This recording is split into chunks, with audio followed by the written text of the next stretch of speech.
Bibotalk apresenta o BTcast Plus.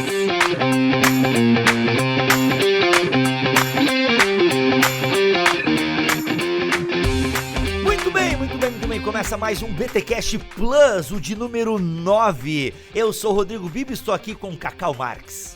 Olá, estamos de volta. Muito bom. E Igor Miguel, voltando de Moçambique. É nós aqui. Manda um beijo aí pra turma toda que tem nos acompanhado, hein? Turma de Atos 29, Coletivo Plantadores. Um beijo. Batista da Lagoinha, a igreja do meu amigo Olha Pipe. Batista Mineiro. Lagoinha Mineirão, gente. Beijo pra vocês aí. Valeu pela audiência. Muito bom, gente, muito bom. Ó, inclusive a audiência do BTcast Plus tá tão legal, tá tendo uma repercussão tão bacana, que nós estamos estudando a ideia de colocar 2 episódios por mês, já que um tá muito pouco, beleza? 2 episódios por mês, mas não prometemos nada ainda. Fique de olho na nossa programação. Você que ouve BTcast Plus, acompanha aí pelo Spotify, ou acompanha no site, ou acompanha em algum agregador de podcast. Fique ligado que talvez tenha mais BTcast Plus pra você. Galera, a gente tá aí batendo aquele nosso papo sobre contextualização. A gente já teve um papo inicial com o Marquito, lá da Atos 29, do Restore Brasil. Já tivemos falando sobre contextualização equilibrada. E agora o Keller continua no capítulo 9, falando de contextualização bíblica. Já ficou claro para nossa audiência que não temos como fugir da contextualização. Contextualizar é necessário. E neste capítulo 9, o Keller vai trazer alguns textos bíblicos à nossa memória e vai construir a sua ideia a partir destes textos bíblicos.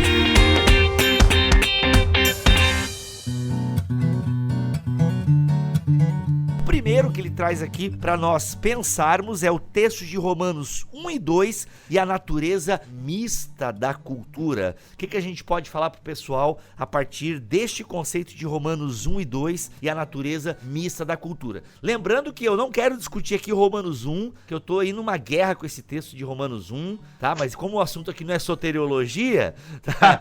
O assunto não é soteriologia, o assunto é contextualização. É importante a gente... Qual é o ensinamento que Keller nos traz aqui a partir de Paulo no capítulo 1 e 2 de Romanos? Então, na verdade, o capítulo 1 e o capítulo 2 são 2 blocos, ou são duas, vamos dizer assim, são as 2 pernas que a gente precisa considerar quando a gente fala de contextualização, as 2 pernas bíblicas, né? A primeira vai dizer sobre quem Deus é, como ele se revela, é o Evangelho, né? O capítulo 1 de Romanos. É o Deus justo, né? Deus é justo. É isso aí. E o capítulo 2, né, já vai introduzindo a questão da queda humana, vai introduzindo como que também Deus se mostra e se revela de alguma maneira na estrutura da criação. Então, esse par de informações faz com que o cristão, diante do mundo e da cultura, tenha uma postura dupla, né? Eu até falava isso ontem para um pequeno grupo da minha igreja, a gente estava falando sobre o credo apostólico, e aí eu falei, o que implica para o cristão dizer que Deus é criador? Implica em 2 coisas. Primeiro, que a gente não deve tratar nenhuma criatura como criador, obviamente, porque ele é a origem de todas as coisas, sendo origem, o que procede dele não pode ser tratado como ele, né? Então a cultura, por exemplo, não pode ser divinizada, ela não pode ser tratada como Deus, né? Ela não pode ser idolatrada. Então ela tem que se manter no seu lugar enquanto criatura divina. Por outro lado, a gente também não pode rejeitar a criação e os bens culturais, porque eles são dádivas, e Deus viu que era bom, né? Então a criação de Deus é boa. Claro que a gente sabe que existe um uso caído da relação que o ser humano tem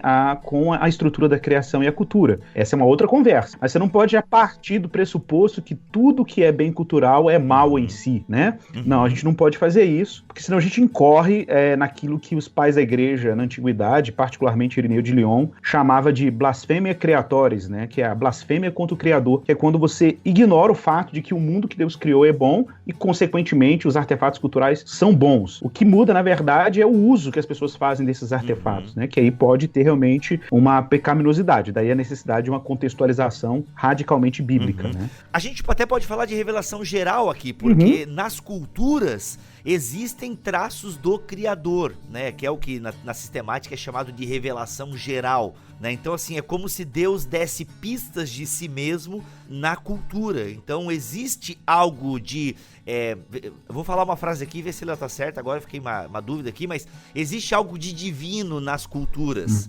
Não de que a... Exato. Orígenes chamaria isso de o logos spermaticoi, né? Que é são as sementes do Logos, na estrutura da criação, né? Na filosofia, na razão humana. Então, você consegue perceber esses momentos de verdade. Ou seja, nesse sentido que toda cultura, ela não é só boa, como ela também não é só má, né? Acho que Romanos 1 deixa bem claro isso.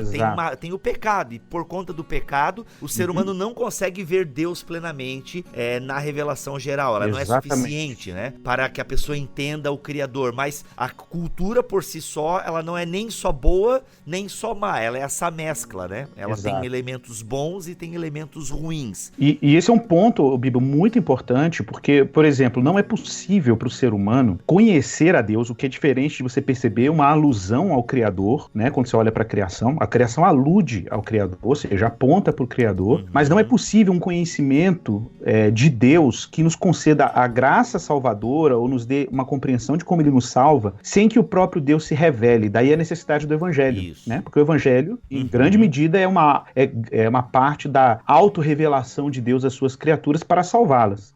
Daí a necessidade de uma revelação especial. Então a revelação geral não é suficiente. Agora, o fato dela não ser suficiente para salvar o pecador não significa que ela não tenha algo a dizer sobre quem Deus é, né? Daí a necessidade da gente ser muito cuidadoso na forma de lidar com a cultura, em não simplesmente rejeitá-la, porque não, ela não é suficiente, ou ela não é não é diretamente produzida por seres humanos, por Deus, mas por seres humanos, então eu vou rejeitar. Não, você não pode fazer isso porque ela é uma dádiva, né? Então tem que ter uma postura diferente aí que a gente vai conversar ao longo desse BTcast. Essa questão eu acho ela bastante difícil, né? Porque a gente corre com risco de buscar identificar às vezes essa correspondência com a cultura. Isso. Num sentido de poder se alimentar disso, né? Ao invés da palavra. Exatamente. E não é esse caminho nem que ele propõe, nem o que a gente considera mais saudável, né? É o caminho realmente de nós observarmos na palavra, criarmos essas pontes, esse entendimento de que nós não estamos aqui proclamando um fim da relação do crente com a cultura, tirar o crente do mundo, né? Mas só de livrá-lo do mal, né?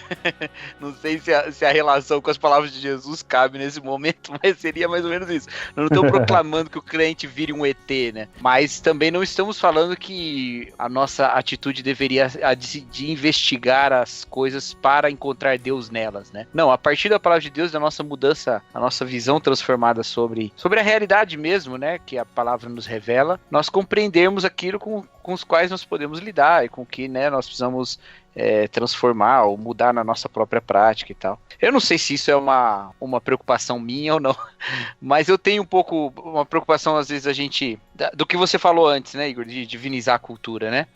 Não no sentido de que nós vamos transformar aspectos culturais em divino só, porque isso é um erro um pouco mais explícito, mas o de nós confundirmos as coisas, né, e buscar nisso, né? Exato.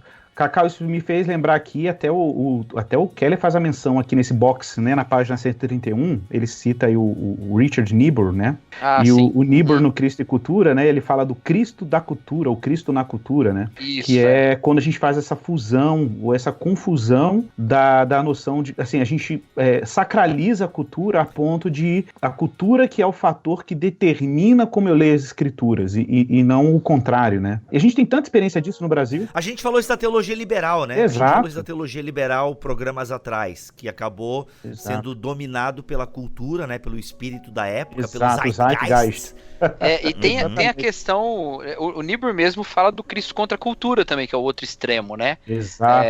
Então a gente não ir nem para um extremo, nem para o outro, né? Ter uma visão centrada da cultura. Então, isso que você falou agora, velho, é exatamente o que tá aqui na página 131, quando o Keller diz assim, ó, olha, isso mostra que a nossa postura diante de cada cultura humana deve ser de desfrute com critério. Isso. O James Smith, no livro dele, Awaiting the King, que não foi ainda pro português, né? Tá saindo o segundo, né? Da trilogia. Tá pra sair aí. Como é que é o nome em português? Saiu um agora, Esperando o Reino, alguma coisa assim. Saiu da vida nova.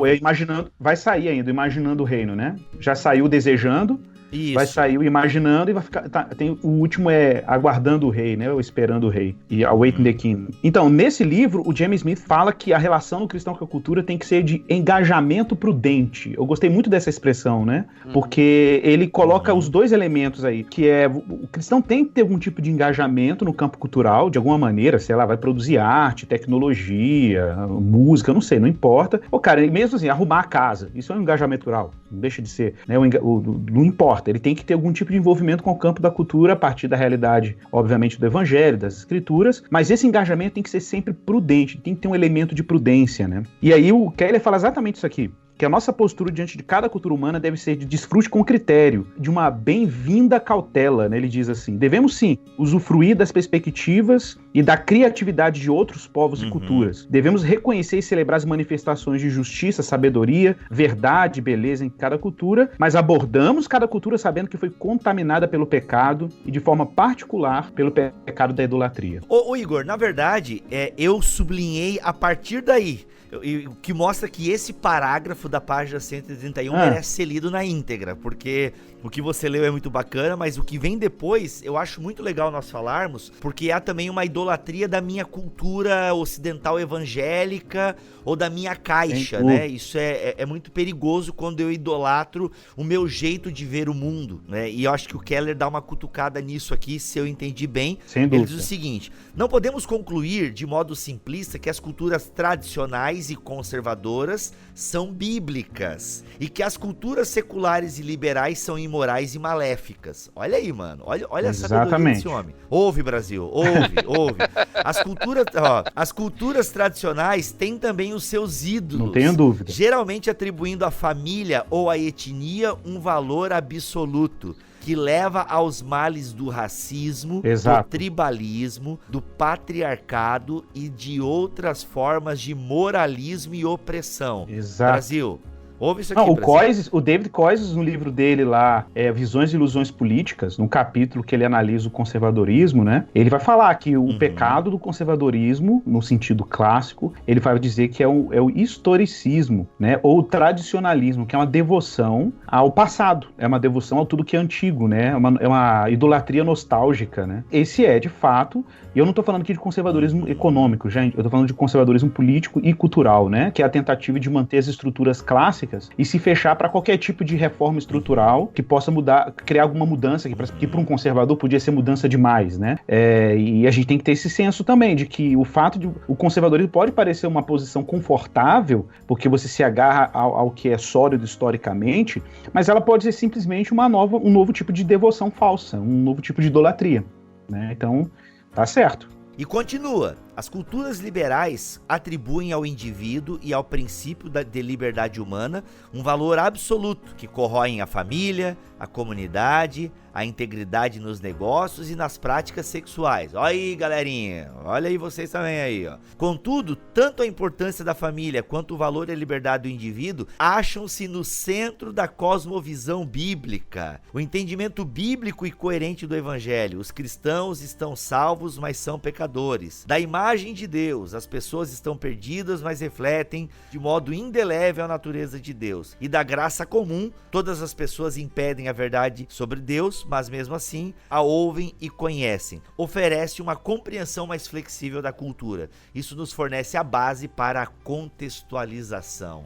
Olha aí, cara, pô, eu não sei se a gente conseguiria dar um exemplo prático disso aqui, né? O Igor tava falando das bases tradicionais, eu fico pensando naquele ouvinte que fala, mas o pessoal quer acabar com a família, o pessoal quer colocar sexo livre à vontade aí, tem que preservar a família, nada de família assim ou família assado, família é um pai, uma mãe e uma criança. Eu não sei se a gente entraria nessa seara ou melhor a gente ver o filme do Pelé. Esse capítulo me incomodou um pouquinho, mas eu entendo que é até da própria natureza do livro, né?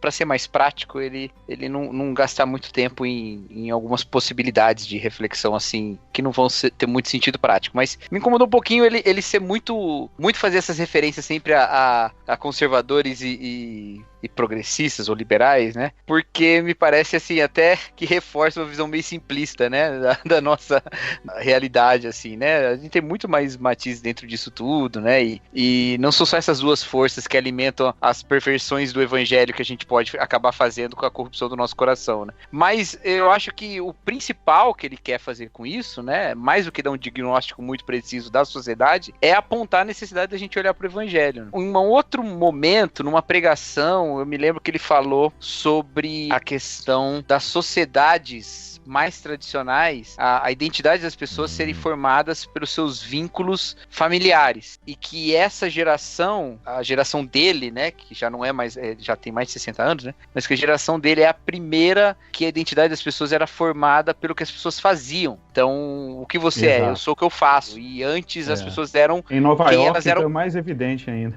Exatamente. As pessoas eram de quem elas eram filhos, né? E a nossa tentação é achar que a maneira tradicional é melhor, porque acho que faz sentido numa leitura bíblica, né, inserida num contexto antigo e tudo mais na sua história, nós vemos uma valorização da família muito bonita e, né, e que nos parece um valor muito elevado, e de fato. Mas o resultado que ele queria com aquela pregação era dizer, não é nenhuma coisa nem outra, né? Não é nem você ser ligado, ter a sua identidade centrada em quem você é filho, apesar de que você nunca vai deixar de ser, né? E isso fazer parte de quem você é, mas a sua identidade centrada em Cristo. Da mesma maneira, a sua profissão também, se é aquilo que você faz, mas a sua identidade deve ser centralizada em Cristo. Eu acho que a mesma coisa acontece aqui, né, nesse debate cultural também, né? Muito olhar bom. Como expressar Cristo nisso tudo, né? Exatamente, cara, perfeito. E, Cacau, só lembrando aqui, um detalhe importante é que, só para fazer aqui o papel de advogado do Keller, ufa. sobre essa questão da complexidade, eu não acho que ele, claro, o livro ele tem uma intenção mais até eclesiológica, assim, do que dar uma teologia da cultura, mas ele tem um cuidado muito legal no gráfico, que eu até usei numa palestra que eu dei lá no História no Rio, na página 275, lá pra frente. Cara, ele tem um gráfico que eu acho extraordinário, que ele tem cuidado, inclusive, de descrever as diferentes matizes culturais, aqui pelo menos dentro do campo da discussão entre teologia e cultura, né? E aí ele coloca, por exemplo, os modelos, um ângulo, né? O modelo dos dois reinos, o modelo da relevância, que é o pessoal da igreja emergente, ele vai até a teologia da libertação e os teólogos protestantes liberais, assim, de igrejas históricas. Aí ele tem um outro gráfico, no mesmo gráfico tem um ângulo, né? Que aponta para os transformacionistas. Aí ele vai desde o neocalvinista até os teonomistas americanos e os contraculturais, que é o pessoal do Cristo contra a cultura, né?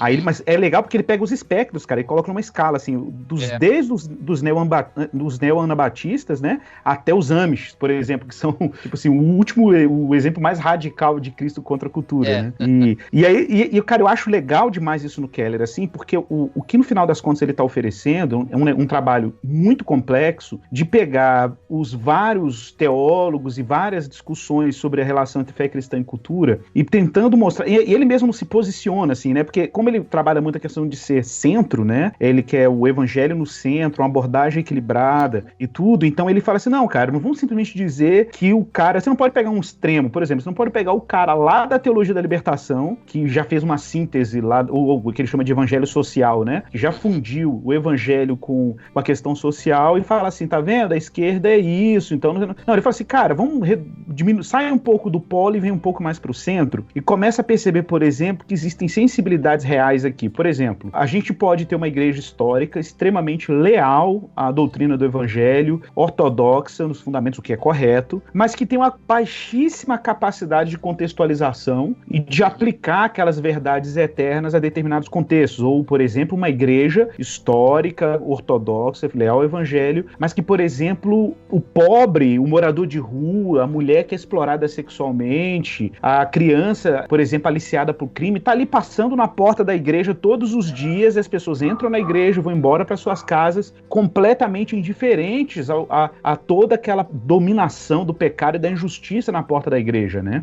Então, de fato, a gente precisa considerar que, apesar da gente não concordar com o relativismo teológico de alguns dos nossos irmãos que estão mais no espectro liberal aí, existem preocupações entre esses irmãos que nós, cristãos evangélicos, que somos ortodoxos na doutrina, também precisamos oferecer uma resposta para esses esses dilemas. Mesmo que seja uma resposta. Ok, vamos adaptar a nossa linguagem do evangelho, né, para esses desafios. Gente, me desculpe o cachorro latindo, a participação do meu poodle aqui na gravação. É o carteiro chegando, né, então vocês perdoem.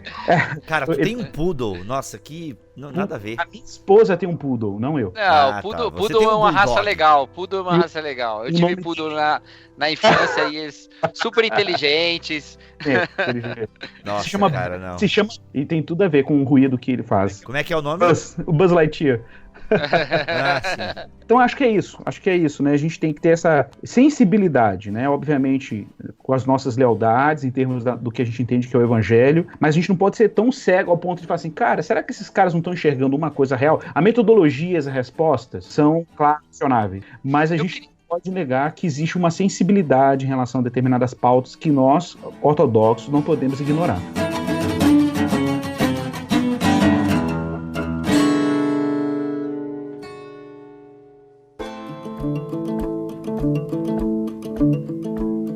Eu queria fazer uma pergunta pro Igor aqui. Recentemente, você...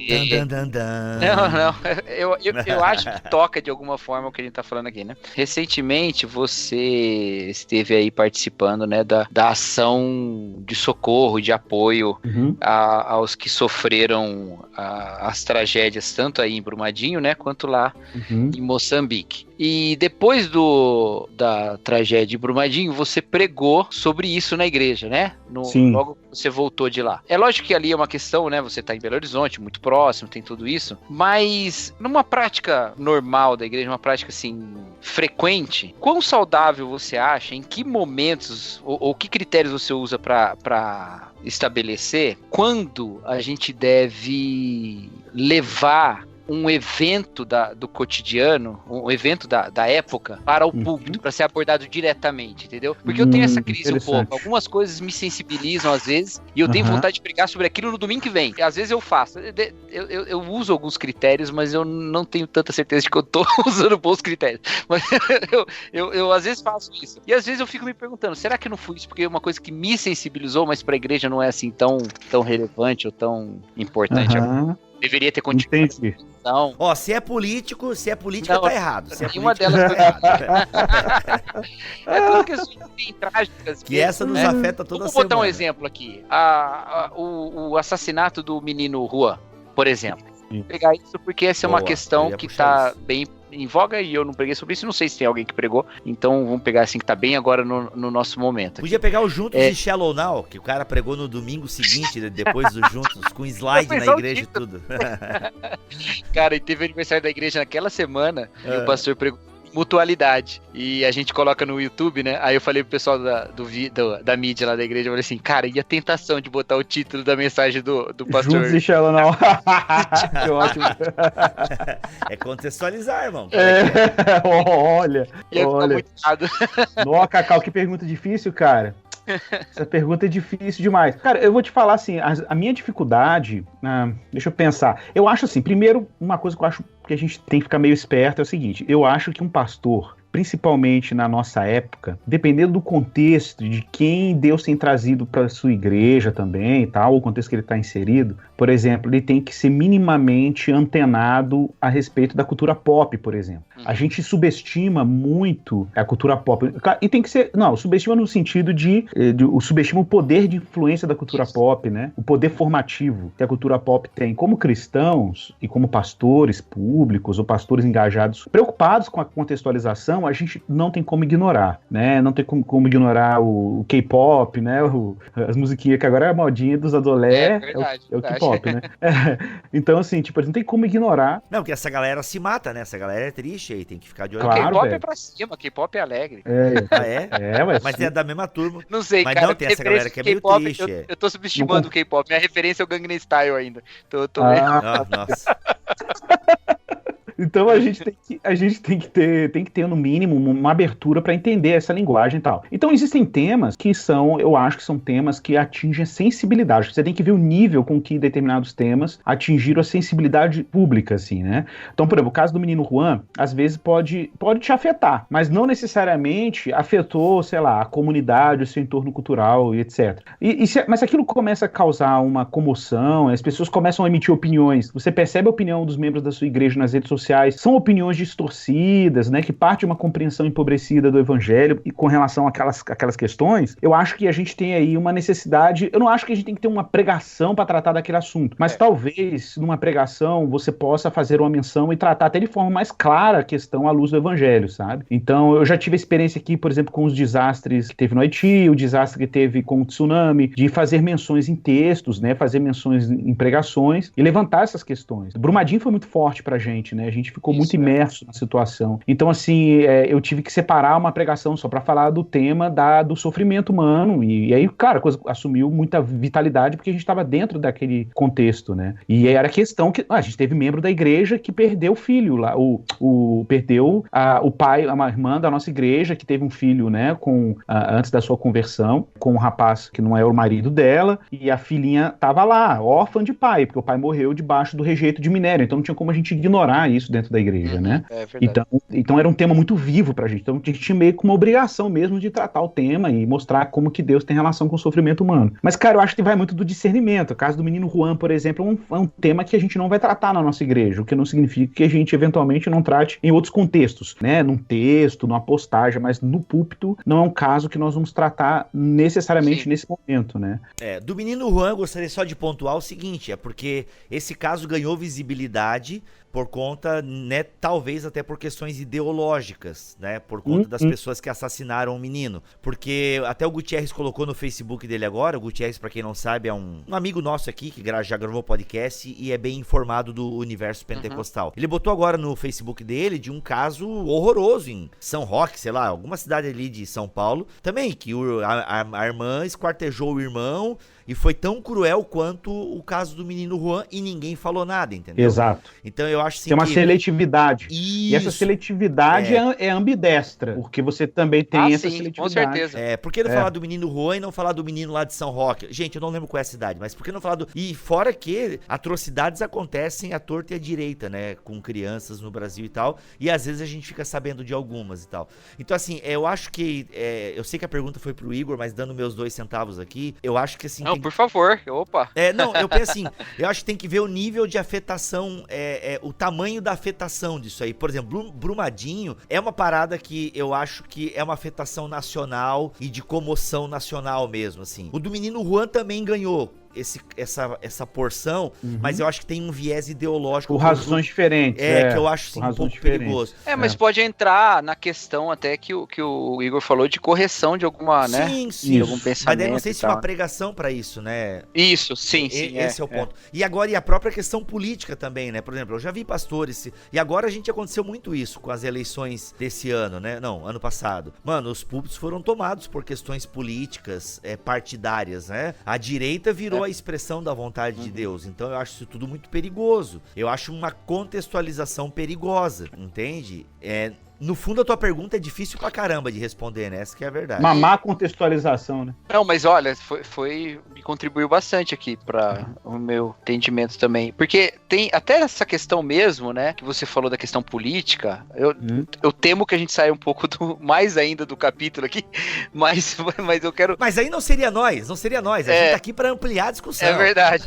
Não, essa questão da questão política, eu acho que tem um ponto importante de se colocar também, que eu acho que é um reflexo da nossa própria má formação, sabe? Política nas igrejas, entendeu? A gente ignorou durante muito tempo, né? Eu lembro quando eu era criança que foi a primeira vez que um candidato a presidente da república, pelo menos na minha percepção era a primeira vez, não sei, não me lembro de outra vez, tentou angariar o voto evangélico, o Rossi, né? O Francisco Rossi, lembra? Nossa, nem sei quem é. Na verdade, ele foi candidato a governador primeiro. Não. Ele foi candidato a governador em São Paulo primeiro, e depois ele foi a presidente da república, mas aí foi mais pra frente. E eu lembro como criança, a única coisa que eu queria é que ele ganhasse, porque ele era crente, né? Mas não tinha nenhuma questão, assim, do que o partido dele defende, essas coisas não eram ditas, assim, né? E a gente ficou por muito tempo, assim, tentando buscar coisas muito superficiais no que significa política, né? E hoje a gente tá naquele termo que o Igor já usou uma vez no podcast que a gente gravou, hiperpolitização, né? Exato. Então é reflexo disso tudo. Eu acho que é importante também. Uma coisa nessa sua fala, Igor, que me faz pensar, quando você diz assim, não precisa ser uma pregação sobre isso, né? E o Bibo disse isso também. E a gente não ignorar outros meios que a gente tem também, Exato, né? De comunicar coisas às vezes mais sutis, coisas, né, que são tudo com muita sabedoria, mas, né, deixar mais... Porque eu acho que a nossa tarefa pastoral, cara, ela tem se tornado complexa na medida que a nossa cultura também se torna complexa, né? Ah, sim, é verdade. Né? Então, se você mora numa sociedade, o Doivert chamava isso de sociedades diferenciadas, né? E ele fazia uma comparação de sociedades diferenciadas e sociedades não diferenciadas. Sociedades diferenciadas, para ele, são sociedades em que você tem uma complexidade. A modernidade criou isso, né? Essa abertura de esferas, então você tem movimentos complexos, você tem instituições complexas, né? Movimentos culturais diversos. E, cara, ser pastor nesse tipo de mundo, dá até saudade de ser aquele pastor da roça, assim, lá do interior, que andava de cavalo, orava pela... Que é tudo... Não é que é mais simples, mas vamos dizer assim, a exigência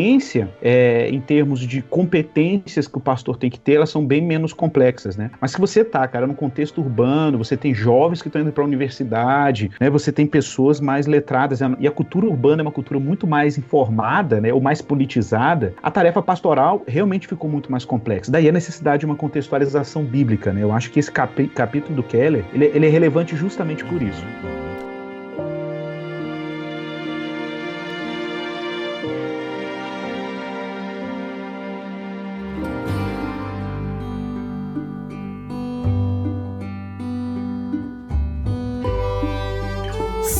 Capítulo então, vamos lá, vamos seguir no capítulo, o texto de 1 Coríntios, capítulo 9, e a flexibilidade em relação à cultura. Aqui seria legal a gente ler o texto, né? Ele até faz questão de citar o texto. Manda ver. Vou ler aqui na NVT, deixa eu ver o que tá aberto aqui, que eu usei na última versão. Pô, eu li a Ara, onde eu tava com a cabeça que eu fui ler a Ara? Calma aí. Pô, eu gosto tanto da Ara, cara. Passei dela já. Eu também curto. Vocês são mais crentes, né, mano? Não, mas eu não tenho usado mais pra pregar mesmo, não. É? Olha aí. Não é nem por causa da linguagem, é porque o pessoal tá comprando outras, né? Sim, então é melhor usar. Eu tô curtindo muito a NVT e a NAA, cara. Curtindo muito mesmo. Tô curtindo pra caramba. Essa eu não tenho ainda. Mas tem no YouVersion aí. E aí eu vou ler 1 Coríntios capítulo 9, versículos 19 a 23. Diz o seguinte, a palavra de Deus. Embora eu seja um homem livre, fiz-me escravo de todos para levar muitos a Cristo. Quando estive com judeus, vivi como judeus para levá-los a Cristo. Quando estive com os que seguem a lei judaica, vivi debaixo dessa lei. Embora não esteja sujeito à lei, agi desse modo para levar a Cristo aqueles que estão debaixo da lei. Quando estou com os que não seguem a lei judaica, também vivo de modo independente da lei para levá-los a Cristo. Não ignoro, porém, a lei de Deus, pois obedeço à lei de Cristo. Quando estou com os fracos, também me torno fraco, pois quero levar os fracos a Cristo. Sim, tento encontrar algum ponto em comum com todos, fazendo todo o possível para salvar alguns. Faço tudo isso para espalhar as boas novas e participar de suas bênçãos. Mano... Fantástico. Esse é o texto, hein? Esse é o texto da contextualização, na verdade. Mal usado muitas vezes, porque a galera não conhece os limites. É tipo aquele agente infiltrado do FBI, que ele se infiltra lá na máfia italiana ou na máfia russa, e aí ele já tá matando gente, já tá traindo a mulher, se apaixona pela nova mulher. Tem esses filmes aí que mostra que o cara tem que tomar cuidado nessa contextualização aí, né?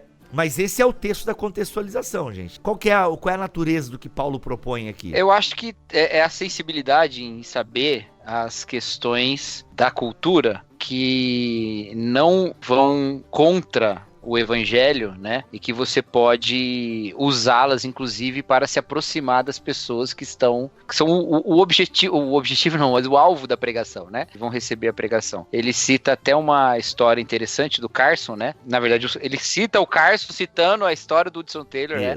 De como ele se aproximou dos chineses em termos de apresentação, né? O seu cabelo, as suas vestes e tal. Ele se aculturou, né? Aculturou. Isso é muito comum. Um amigo meu tá lá na África, então é muito comum usar as roupas de lá.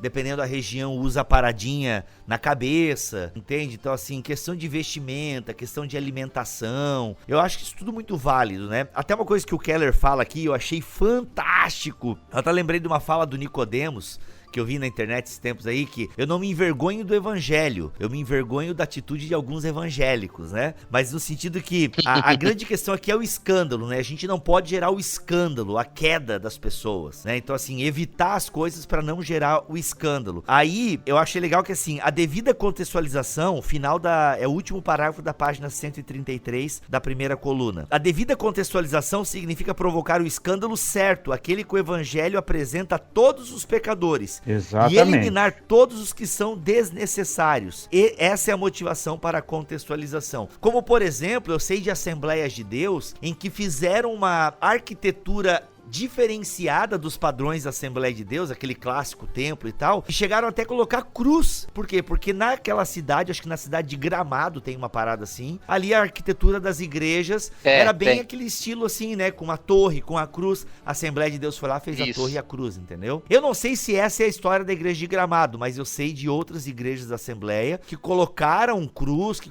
se adaptaram um pouco à cidade para poder criar um diálogo com a cidade, né? Eu acho interessante você falar isso, porque a metodista de Gramado, ela é assim também. Ela segue o padrãozinho, porque ela fica bem no centro. Então ela segue todo o padrãozinho da arquitetura do centro de Gramado, assim, aquele centrinho turístico. É bem bonitinha também. Acho que faz todo sentido, né? Numa comunicação com a sociedade. Sim, uma comunicação visual com a cidade. Eu acho assim que... E foi onde, por exemplo, falando ainda de Assembleia, falar aqui do meu contexto, mas a Assembleia aqui em Joinville, por exemplo, patinou muito nisso, porque a gente tinha uma maneira de se vestir. E qualquer um que se vestisse de maneira diferente, tipo, eu não posso usar esse tipo de roupa, eu não posso jogar futebol com o pessoal, eu não posso ir...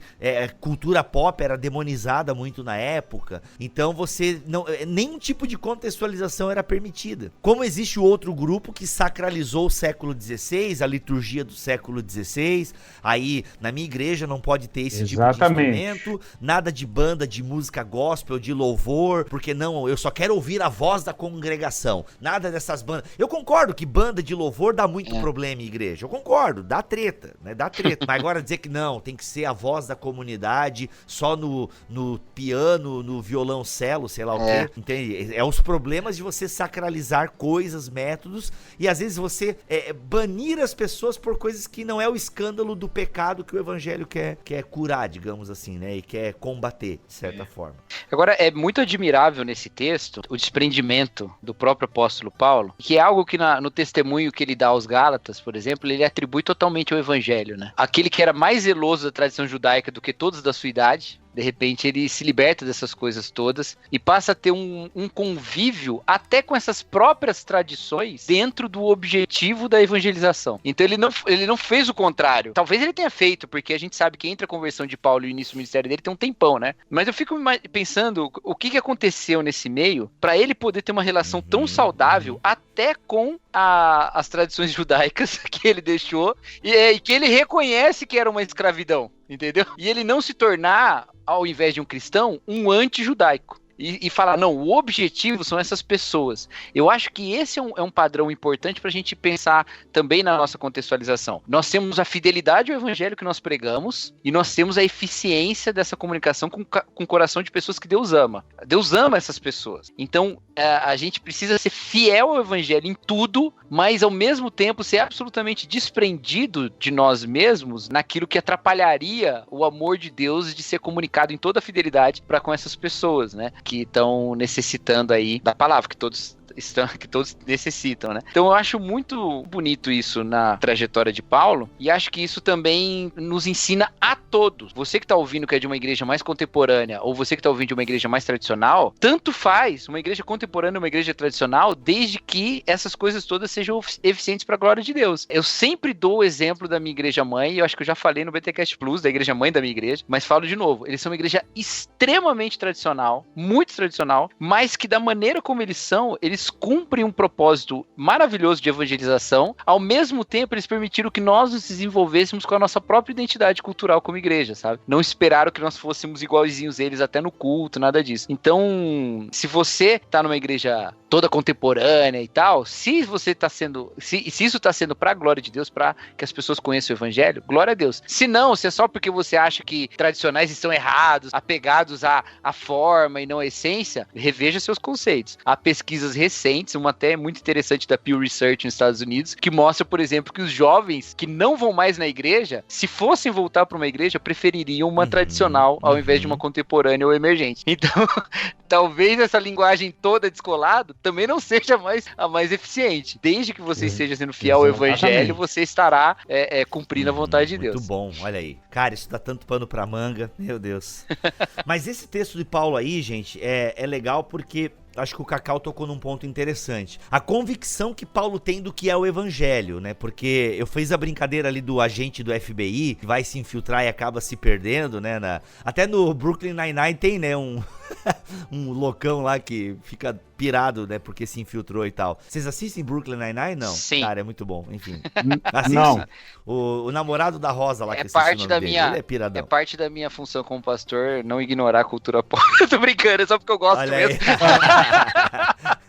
Muito bom, muito bom. Aquela brincadeira que eu fiz, ela tem um certo sentido que eu aponto aqui. Porque às vezes as pessoas, eu vou me fazer de louco para com os loucos, eu vou me fazer disso para com aquele outro, vou esse grupo aqui, aquele grupo assado, mas a pessoa não tem a certeza de quem ela é, ela não tem a certeza do evangelho que a alcançou. E isso pode ser problemático, a pessoa se meter num meio em que ela não entendeu nem quem ela é. Né? Porque como o Cacau apontou, Paulo, ele consegue ir, né, com os caras que estão debaixo da lei, sabendo que ele pertencia a esse grupo, né, mas ele tá tão curado, ele tá tão certo de quem ele é, do que Cristo fez por ele, que ele consegue se fazer de louco, entende? Ele consegue estar com os santarrões, ele consegue estar com a galera da circuncisão, com a galera da incircuncisão, ele consegue estar, né, se fazer de tudo com todos, assim, né? Ele consegue estar com a galera...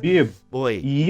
E isso, cara, é um gesto, que ele até reforça isso aqui, né? Ele fala, isso é um gesto de amor, cara. Porque você sair do seu conforto cultural, do seu ambiente que tem uma linguagem que você se sente bem, em que você tá ali dentro daquele, vamos dizer assim, você tá à vontade culturalmente, é o seu contexto. E você fazer o movimento de se fazer, que é o termo que Paulo utiliza várias vezes, né? Me fiz de, né? Você se fazer de exige uma renúncia, cara. Tem um custo fazer isso. Isso não é algo, assim, vamos dizer, confortável para quem faz, né? A contextualização é trabalhosa, ela é custosa, né? Então, a gente também precisa olhar para esse gesto como um gesto de compaixão.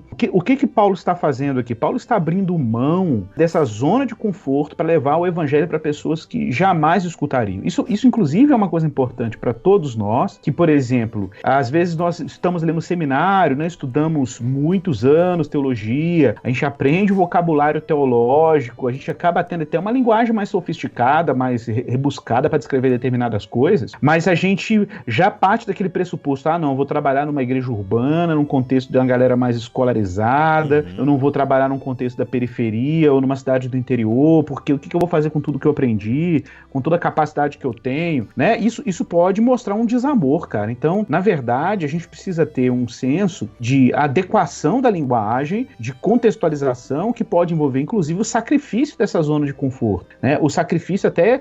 eu gosto muito daquele livro lá do Zach Aswine, que é o Pastor Imperfeito, né? Quando ele fala muito sobre isso, assim, cara, ele olhava pra ele e via uma série de competências e, de repente, ele tinha que, ele tinha que estar com aquele senhor semi-alfabetizado, num estado terminal no hospital, e usar aquela linguagem extremamente infantil, né, pra muita gente, mas adaptada pra explicar determinadas coisas do evangelho pra aquele homem no leito de morte. Ele não estava numa mega conferência com vários pastores teólogos ouvindo ele falando sobre um tema, não, ele estava num trabalho pastoral extremamente simples pra muita gente, mas que pra ele era super desafiador, porque ele tinha que descer daquele lugar, né, que ele se encontrava e se adequar àquela demanda. Então, acho que a gente tem que considerar seriamente isso. Vamos pensar no outro problema.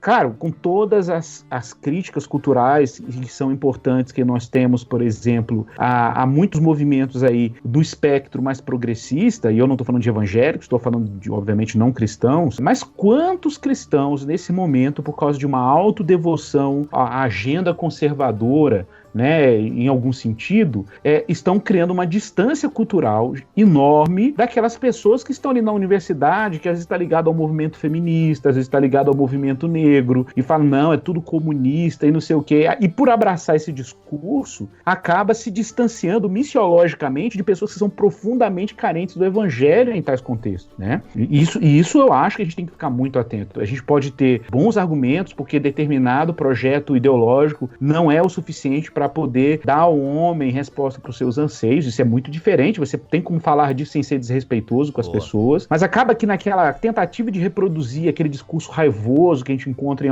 alguns arautos do conservadorismo brasileiro, né, que acham que ser conservador é sempre sim, ter aquela linguagem raivosa e tudo, e você acaba criando, sem perceber, uma distância daquelas pessoas que carecem tanto dessa realidade do evangelho, que estão ali angustiadas, abraçando narrativas ideológicas, políticas identitárias, né, e não conseguem encontrar resposta, e você, por causa dessa adesão, criou uma distância enorme dessas pessoas. Então, tudo isso precisa ser considerado quando a gente pensa em contextualização. Muito bom.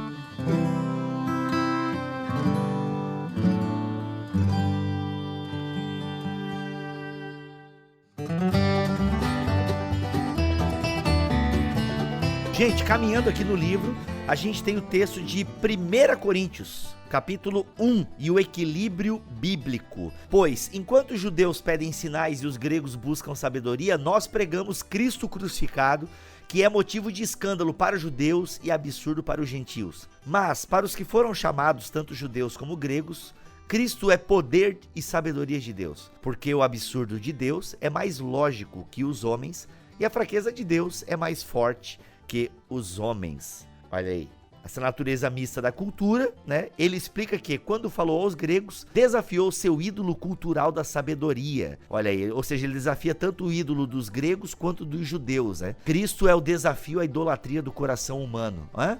O evangelho tem uma ofensa. Isso é importante, né? Porque pro Keller, ele fala assim, cara, a gente não precisa acrescentar nenhuma ofensa àquilo que já é ofensivo no evangelho, né? Então, por exemplo, isso é importantíssimo, porque às vezes você tá lá, cara, olha só como que isso é sério, você é evangélico, cristão, e você virou um bolsonarista. Eu vou usar bem claro aqui o termo, né? Você virou um bolsonarista. Perdendo metade da audiência agora. Não tem problema. Perdendo metade agora. Não tem problema. Todos... Quando o Igor fala coisas que eu gostaria de falar e ele me poupa de falar.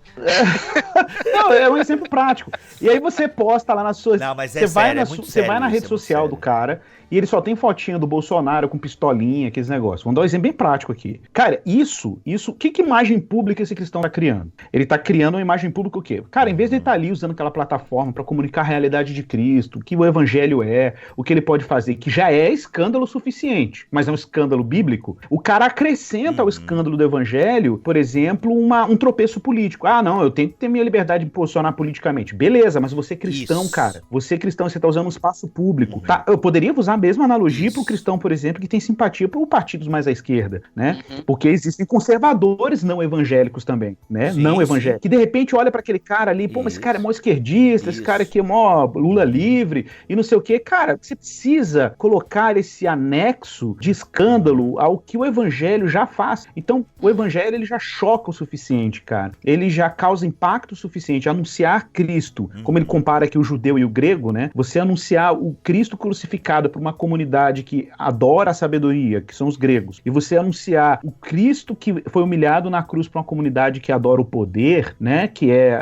no caso, ele descreve aqui como judeus, já é escândalo suficiente. Então, por que acrescentar, adicionar escândalo ao que já está lá e que é o escândalo na dose certa, né? Porque o evangelho tem um escândalo na dose certa. A gente não precisa acrescentar nada a ele, né? Então, eu acho que esse... Deixa eu deixar bem claro, Igor. Já foi claro, mas deixa eu... porque é um assunto tão delicado que eu quero deixar bem claro aqui. Quando você usa suas redes sociais para se posicionar politicamente, você é um pastor de igreja, seja com fotinho do Bolsonaro ou seja Lula livre, você corre um risco muito grande. Por quê? Porque inevitavelmente partidos políticos vão pisar na bola, tá? Inevitavelmente presidentes vão tomar posturas que são contrárias à postura do evangelho. Querido, presta atenção. Se você fez isso, beleza, ok. Mas o que a gente tá querendo conscientizar Jesus te perdoa. Sim, e nós também, tá? E nós também.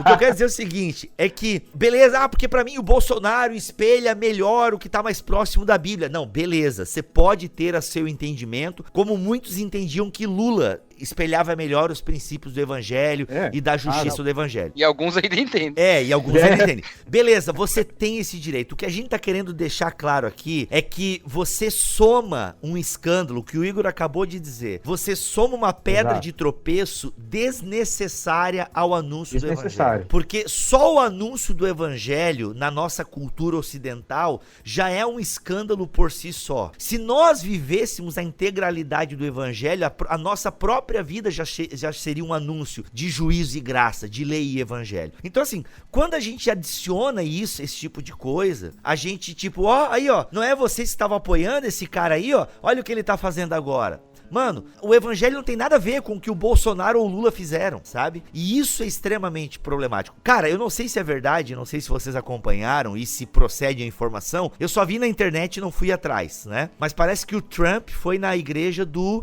David Platt ou do Matt Chandler. Agora, do David Platt. David Platt. E segundo eu vi na internet, mano, o David Platt chamou o cara pra orar e pediu e falou que ele se arrependa dos seus pecados. Cara, foi brilhante. Pregou o evangelho na oração. Ele pregou o evangelho. Que eu tô falando, irmão. É isso aí. Ele não chegou a falar pra ele que ele arrepende do seu pecado. Ele orou pedindo que Deus dê sabedoria, que eles tenham sabedoria pra reconhecer os seus pecados e tudo mais. Não chegou a virar pra ele pregar assim, né? Foi na oração. Mas tá bom, mas já jogou uma real ali na oração. Eu até assistindo isso, eu diria assim, eu fiquei pensando, né? É engraçado que eu tinha pensado nisso, o que eu faria se o presidente entrasse na igreja. E aí, eu talvez... O Cacau já ia começar assim, ó. Boa noite, irmãos, eu sou o pastor Karl Marx. Não, a única coisa que eu não faria ali do que o David Platt fez foi chamar à frente. Por quê? Porque tem uma cena na hora que o Trump tá saindo, primeiro, que ele colocou o Trump numa possibilidade de ser aplaudido pela igreja toda, e isso, né, numa transmissão, traz um certo sentido pra quem tá vendo só isso, né? Eu não sei como é que foi lá. Eu tenho muita preocupação com transmissão ao vivo de culto por causa disso. Porque as pessoas tiram de contexto, né? E aí, quando ele tá saindo, ele tá sendo aplaudido, né? E quando ele tá sendo aplaudido, ele... Atrás tem um pessoal do coral, da orquestra e tal. Tem duas pessoas que não estão aplaudindo da orquestra. Uma delas, duas mulheres. Uma delas, uma mulher negra, que a gente sabe que nas eleições foi o grupo social que menos votou no Trump. Será que ao colocar ele lá na frente não traz uma certa questão pra dentro da igreja pra ele ter que resolver depois? Tirando isso, ele foi perfeito em tudo. Ele orou do jeito certo, ele não deu a palavra pro Trump, que eu achei que foi uma baita de uma coragem. Entendeu? De todas as igrejas da América onde o Trump conseguiria a palavra, ele entrou numa que não deu a palavra pra ele. Eu achei genial isso.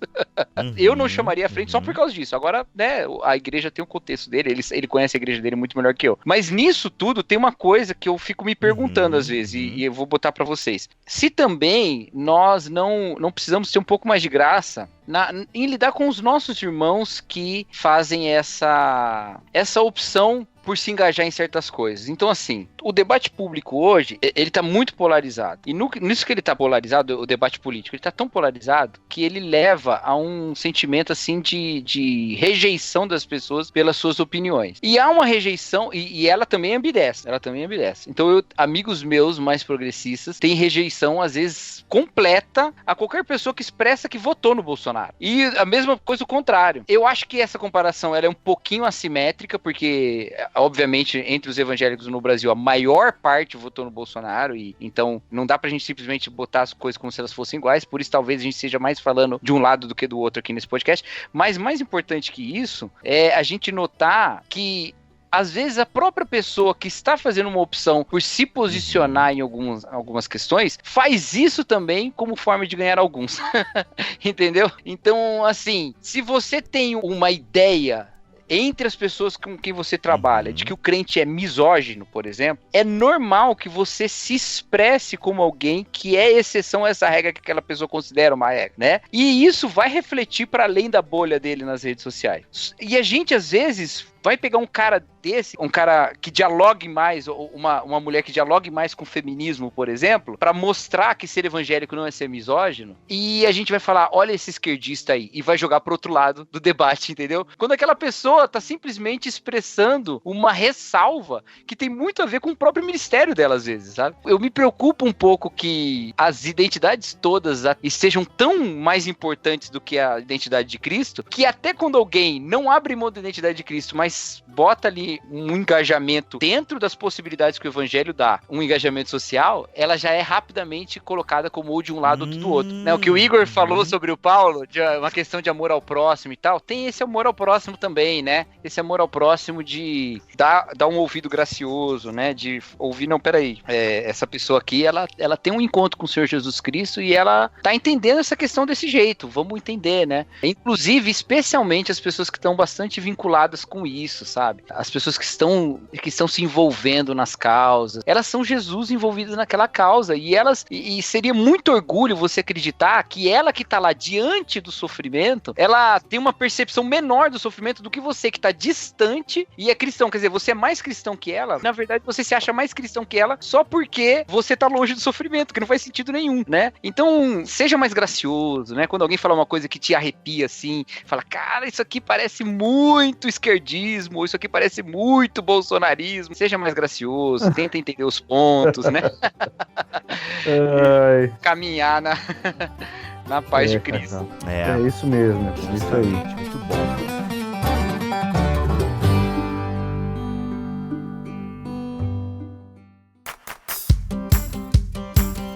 Gente, pra variar, não vamos conseguir terminar o capítulo, tá? Mas fica aí pra você ler, né? Se você ainda não comprou o livro, corra comprar, porque é um baita livro pra você ler junto com a gente. Demais. Mas tem o discurso de Paulo em Atos, inclusive que é um podcast que nós gravamos, eu, o Cacau e o André, lá no BTD em Porto Alegre. Então ouve que a gente fala um pouquinho desse discurso de Paulo em Atenas também, tá bem legal, tá bom? Mas o Keller explora um pouquinho a mais aqui esse discurso de Paulo em Atos, não só o que ele faz em Atenas, mas como ele faz em outros lugares, né? E pra gente finalizar, Igor, o que a gente seria, assim, essencial? A gente não vai abordar vários pontos do capítulo aqui, vai ficar umas 3, 4 páginas de fora, mas assim, a gente não pode encerrar esse BTcast sem falar sobre. Isso, exato. Então, o título desse capítulo a contextualização deve ser bíblica, né? Ela é bíblica. E o Keller, ele chama atenção para isso quando ele diz o seguinte, que a verdade do evangelho, ela pode, de fato, ser apresentada de várias maneiras, dependendo do público que a gente está lidando. Então, a gente nunca pode apresentar o evangelho de uma única forma. O evangelho sempre vai ser apresentado de maneira diversificada, na medida em que o público também que nós estamos comunicando o evangelho é diversificado. Entretanto, ele tem um mesmo conteúdo. O conteúdo da mensagem do evangelho não pode sofrer nenhum tipo de alteração por causa da contextualização. E a gente tem que tomar esse cuidado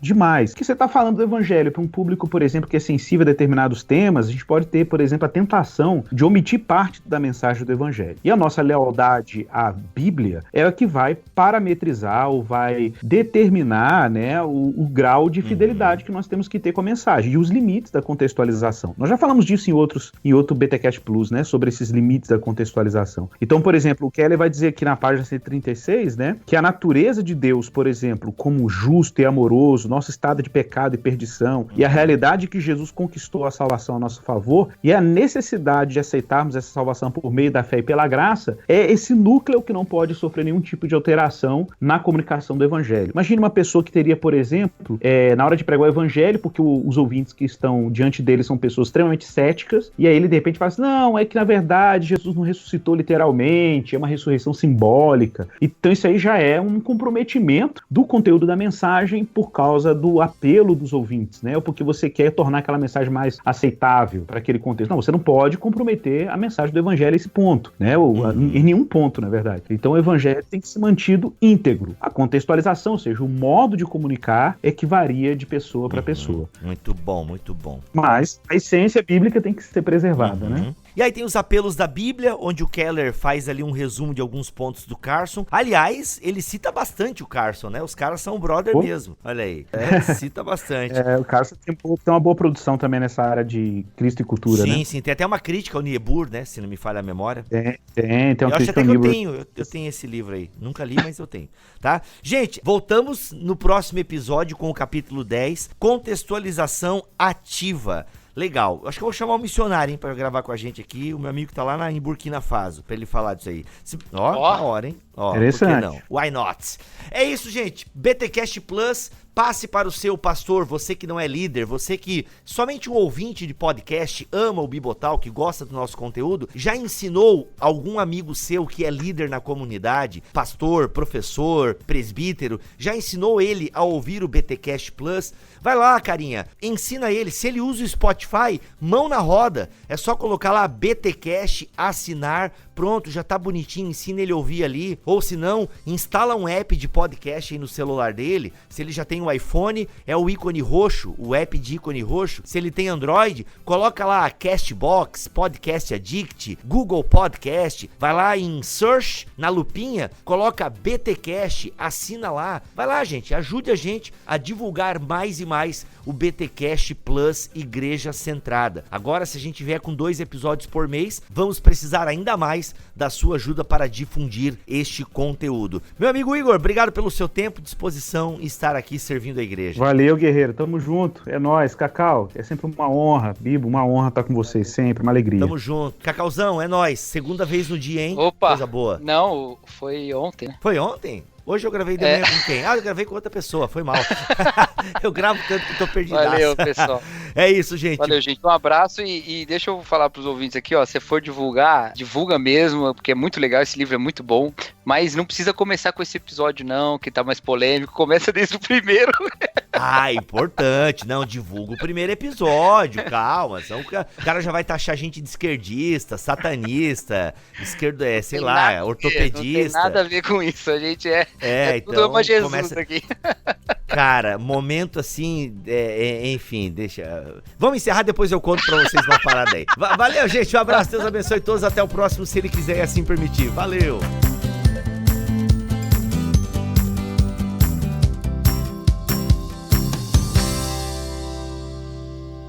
Este podcast foi editado por Bibotalk Produções.